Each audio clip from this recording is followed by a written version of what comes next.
ইরানের ৩টি পরমাণু কেন্দ্রে হামলা করেছে যুক্তরাষ্ট্র। রোববার সকালে সামাজিক যোগাযোগ মাধ্যম ট্রুথে এক পোস্টে একথা জানান মার্কিন প্রেসিডেন্ট ডোনাল্ড ট্রাম্প এই অভিযানকে খুবই সফল বলে দাবি করেছেন।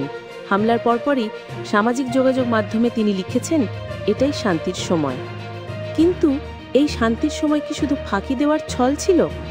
ইরানকে ছুটির দিনে আশ্বস্ত রাখতে এই কৌশল নেওয়া হয়েছিল, নাকি ট্রাম্পের নিযুক্ত মধ্যস্থতাকারী স্টিভ উইটকফের নেতৃত্বে পর্দার আড়ালে চলা আলোচনাগুলো ভেস্তে গেছে? এমন নানা প্রশ্ন এখন আন্তর্জাতিক মহলে ঘুরপাক খাচ্ছে।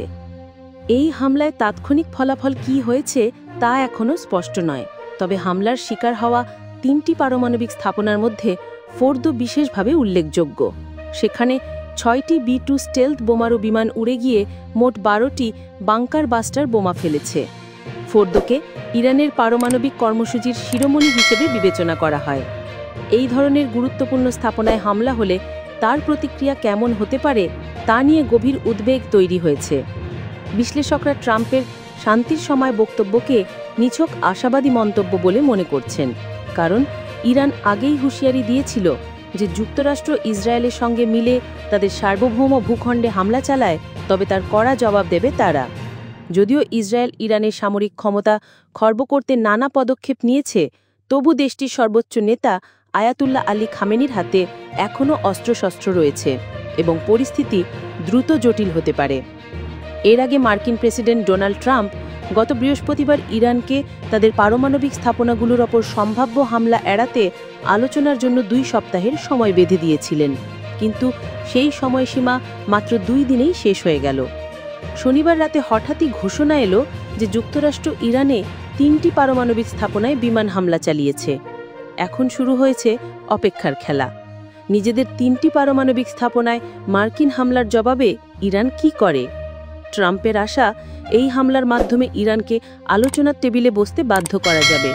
কিন্তু বাস্তবতা হলো, ইসরায়েলের হামলার মধ্যেও যারা আলোচনায় আসেনি তারা যুক্তরাষ্ট্রের বোমার নিচে এসে আর বেশি আগ্রহী হওয়ার কথা নয়। এই হামলা যদি একবারের ঘটনা হয় তবে ট্রাম্প হয়তো তার শিবিরের বিভক্তি ভালোভাবেই কাটিয়ে উঠতে পারবেন, কিন্তু এটি যদি বড় সংঘাতে রূপ নেয় তবে যিনি নিজেকে শান্তির দূত বলে দাবি করেন তাকেই এবার দলের ভেতর বিদ্রোহের মুখে পড়তে হতে পারে। উল্লেখ্য, হোয়াইট হাউসের প্রেস সচিব ক্যারোলাইন লেভিট বৃহস্পতিবার রাতে এক ব্রিফিংয়ে ট্রাম্পের বার্তা পড়ে শোনান।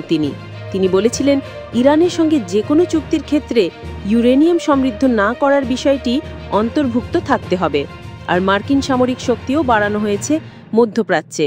বিমানবাহী রণতরী সহ কয়েকটি যুদ্ধজাহাজ আরব সাগরে অবস্থান করছিল।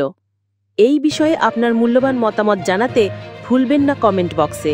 ভিডিওটি ভালো লাগলে লাইক, কমেন্ট ও শেয়ার করুন। আন্তর্জাতিক রাজনীতি সংক্রান্ত আরও নিউজ পেতে আমাদের চ্যানেল সাবস্ক্রাইব করে পাশে থাকা বেল আইকনটিতে ক্লিক করুন। ধন্যবাদ।